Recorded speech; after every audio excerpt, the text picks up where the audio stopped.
Bienvenue sur la lecture de minuit et aujourd'hui je vais te lire un nouveau extrait de livre en fait, je change de livre.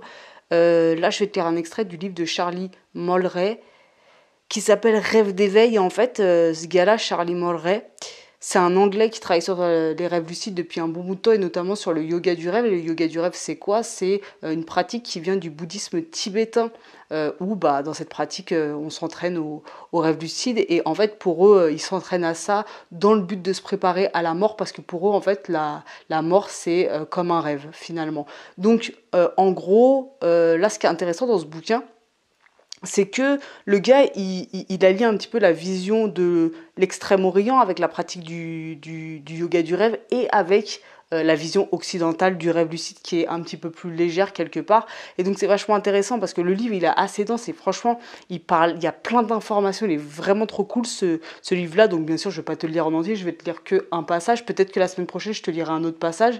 Donc là, en fait, j'ai choisi de te lire dans la première partie, le chapitre 4, et qui s'appelle les bénéfices du rêve lucide et de la pleine conscience dans le rêve et le sommeil. Ok, donc on commence. Quand j'étais petit, le dimanche matin, je regardais des rediffusions des vieilles séries de Batman des années 60. J'adorais les scènes de combat démodées et j'aimais tout particulièrement le Batphone, cette paire de téléphones rouges démodés qui permettait à Batman et au commissaire Gordon de communiquer en toute sécurité. Chaque fois que le commissaire Gordon avait besoin de l'aide de Batman, il pouvait l'appeler directement. Pas de sonnerie occupée, pas de standard téléphonique, pas de mise en attente, pas de répondeur. Simplement une ligne directe de communication à deux entre l'homme qui semblait être responsable et ce mystérieux super-héros. Le rêve lucide, c'est comme avoir notre propre Batphone intérieur.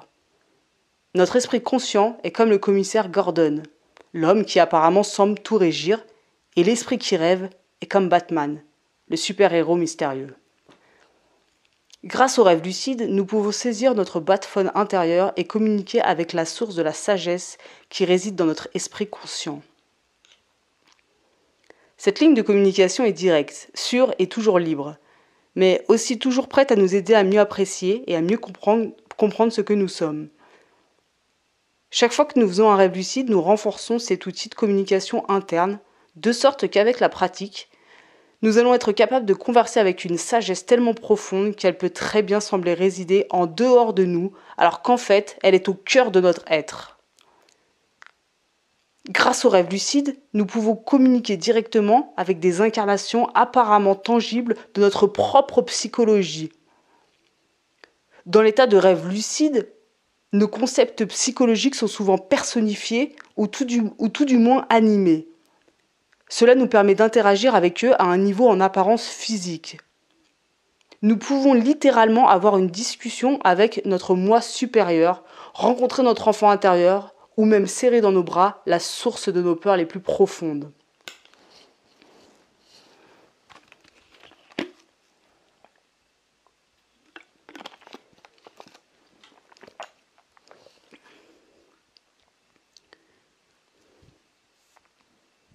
Une bibliothèque de connaissances. Donc ça, c'est le titre.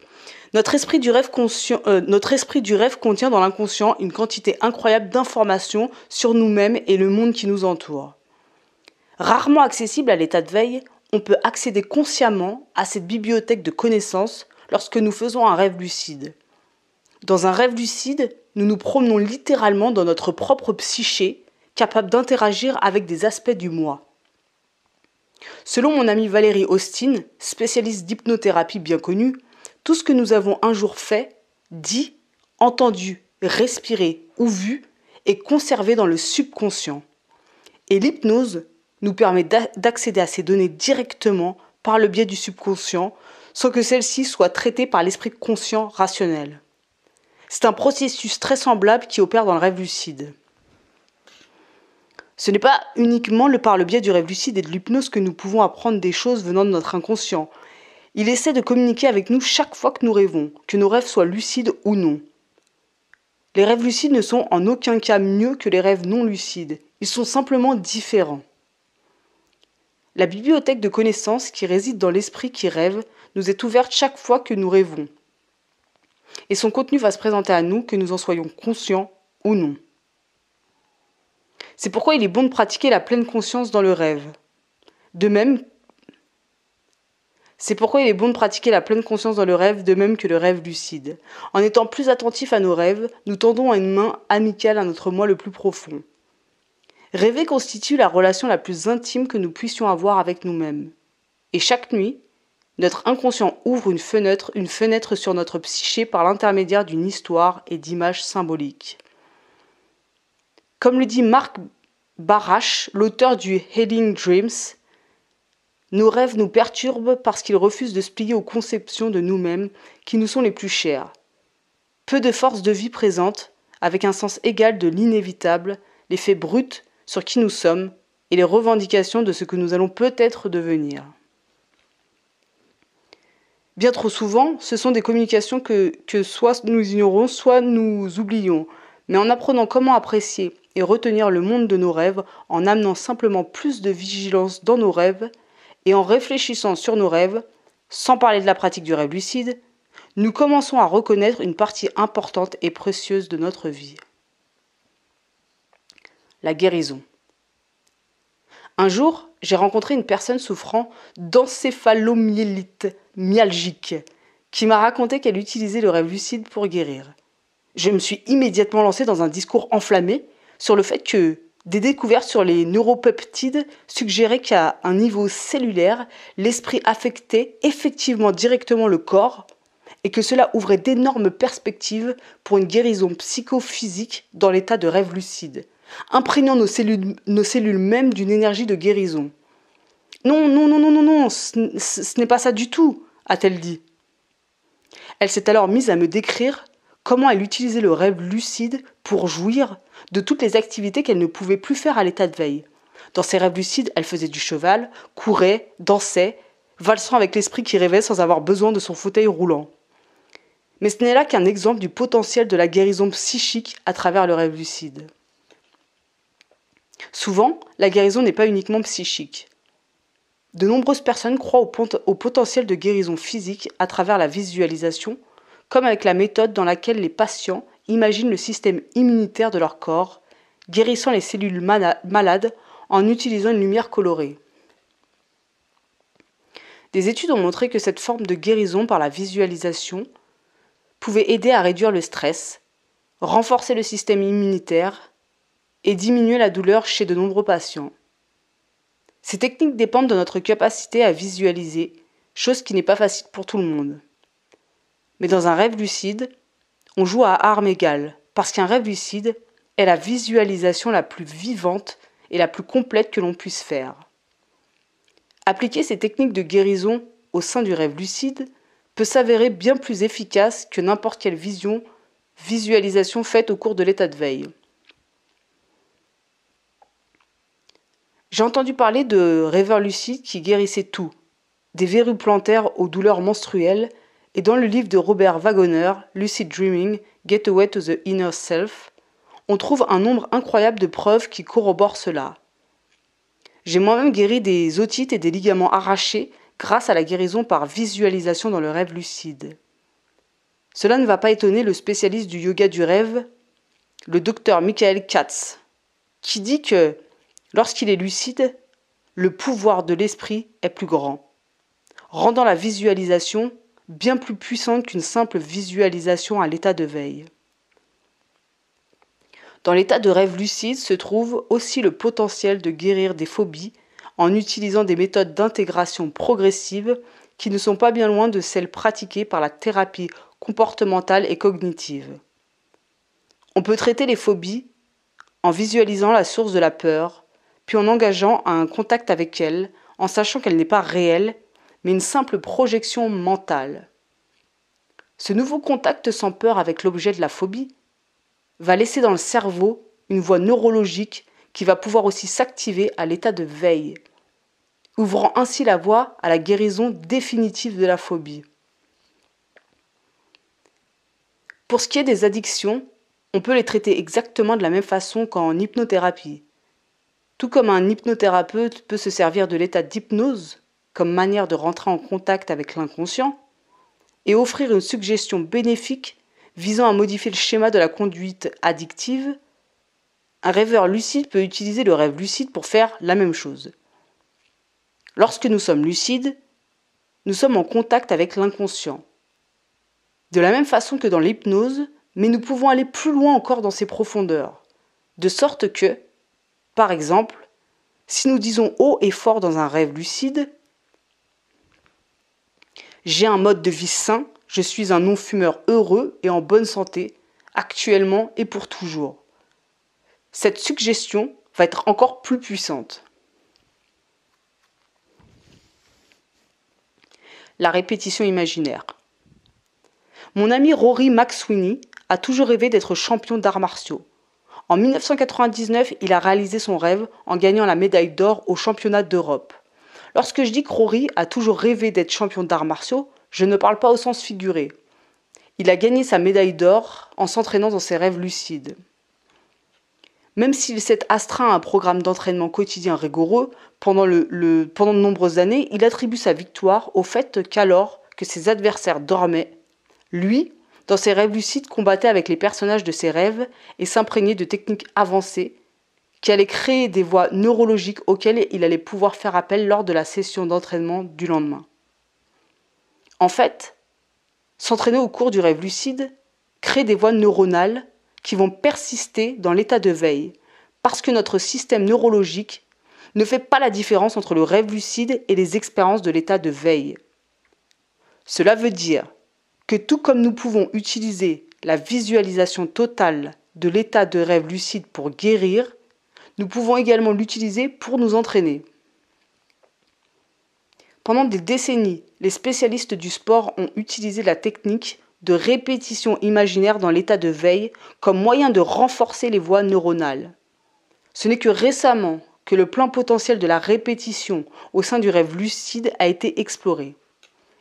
En 2005, une équipe de recherche allemande de l'université de Heidelberg a étudié l'entraînement sportif dans les rêves lucides chez les athlètes et a conclu que cela avait conduit à une amélioration des performances réalisées à l'état de veille.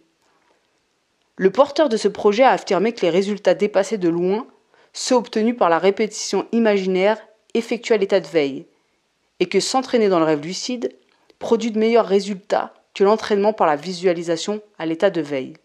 Parce que dans le rêve lucide, on appréhende les mouvements d'une façon beaucoup plus réaliste. Non mais carrément.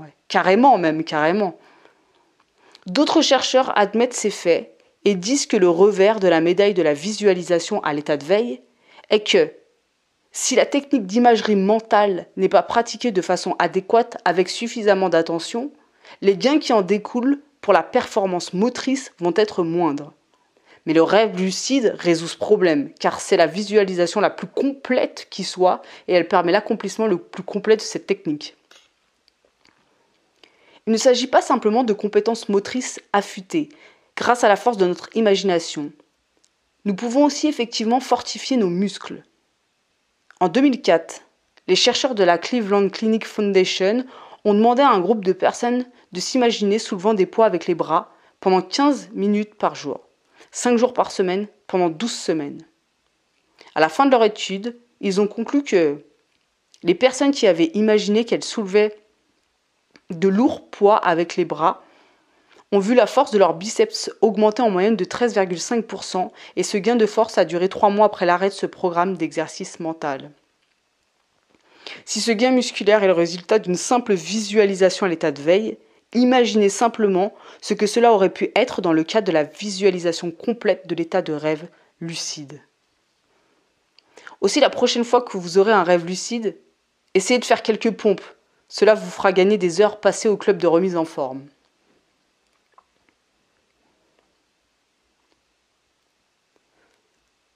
L'autosuggestion. Dans le film hollywoodien Inception, un groupe d'agents spéciaux ont accès aux suggestions implantées, ou inceptées, dans les rêves des gens de façon à modifier leur conscience diurne et les décisions qu'ils prennent dans leur vie. Les idées sont puissantes et implanter soi-même une idée dans notre propre esprit onirique peut se révéler d'une efficacité extraordinaire. Lorsque nous sommes lucides et avons accès au sol fertile de l'inconscient, alors, si nous plantons la graine d'une idée ou d'une suggestion bénéfique, elle pénètre dans les niveaux les plus profonds de notre esprit et affectent notre état de veille d'une façon tangible. Un rêve lucide constitue l'environnement idéal pour l'autosuggestion. En fait, dans le bouddhisme tibétain, on pense que l'esprit est jusqu'à 7 fois plus puissant dans l'état de rêve lucide. Aussi n'est-il pas surprenant que l'autosuggestion marche aussi bien.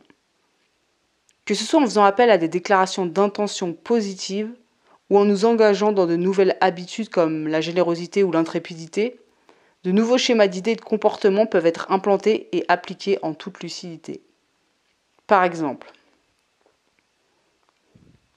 si vous souffrez d'une forte timidité dans la vie diurne, vous allez pouvoir interagir avec les personnages du rêve d'une façon telle que vous allez vous autosuggérer des habitudes nouvelles de confiance sociale.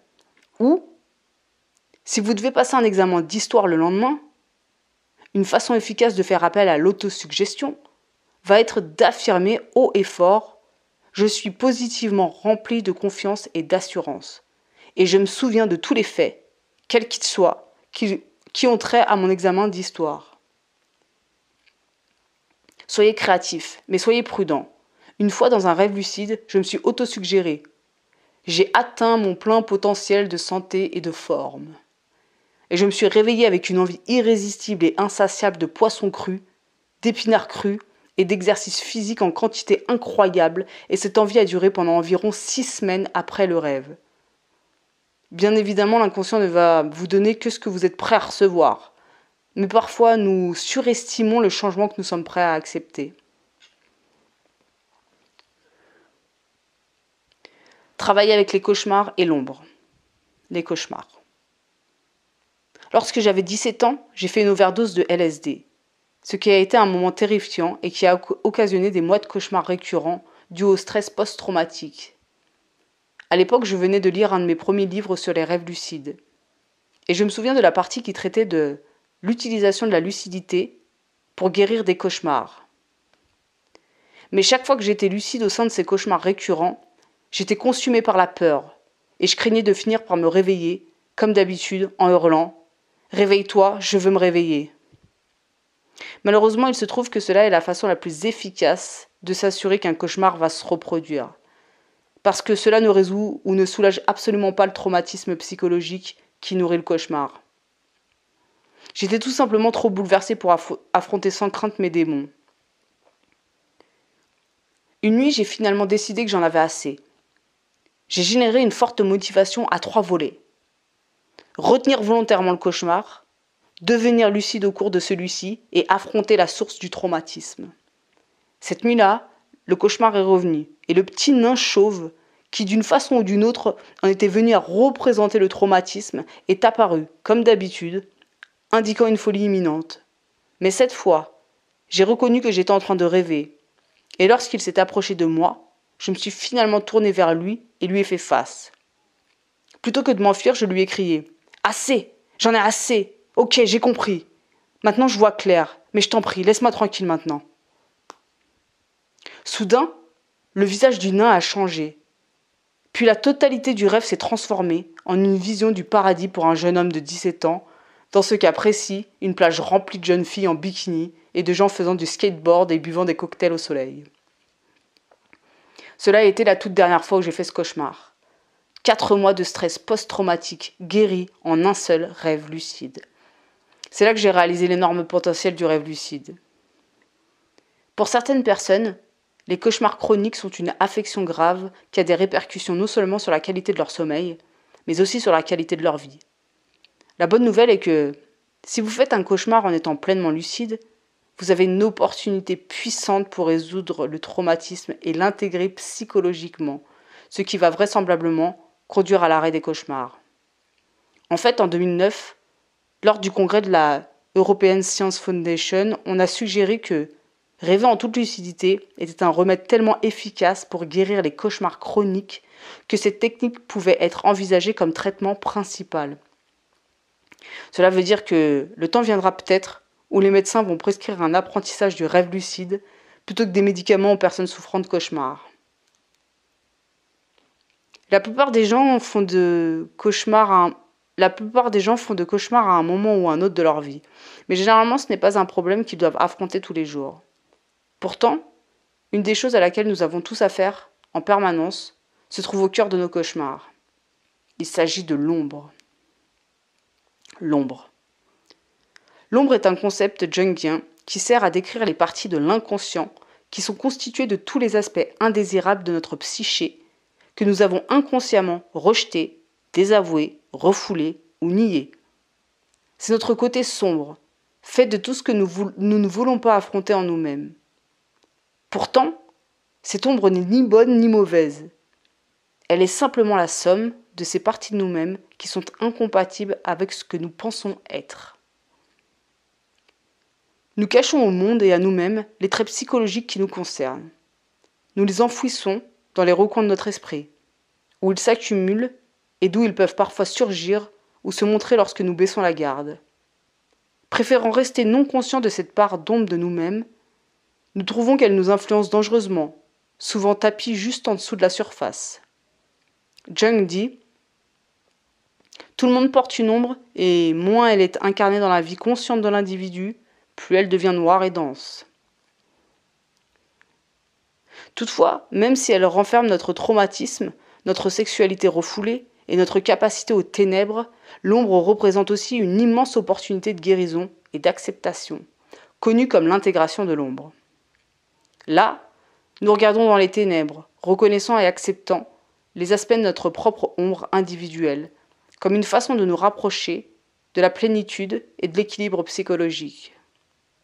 Dans le chapitre 8, je vais expliquer comment en pratique, nous pouvons utiliser le rêve lucide pour intégrer l'ombre. Mais fondamentalement, l'intégration de l'ombre par le rêve lucide peut servir à affronter nos peurs les plus sombres et à traiter délibérément les aspects cauchemardesques de l'ombre avec une acceptation pleine de compassion plutôt que de les rejeter. On peut pratiquer aussi l'intégration de l'ombre à l'état de veille, mais celle-ci est bien plus directe lorsque nous la pratiquons dans un rêve lucide. Par exemple, le souvenir d'un traumatisme infantile qui, à l'état de veille, peut se manifester par un épais brouillard mental peut, dans le rêve lucide, apparaître sous la forme d'un ogre énorme et effrayant. Alors que le brouillard mental peut être difficile à identifier et qu'il sera presque impossible d'échanger avec lui, on peut appréhender un ogre avec des questions et même un contact physique. Le processus consistant à appréhender mes aspects de l'ombre dans le but de les intégrer et de les assimiler dans le moi fait partie de ce que Jung appelle l'individuation, le mouvement vers la plénitude psychologique.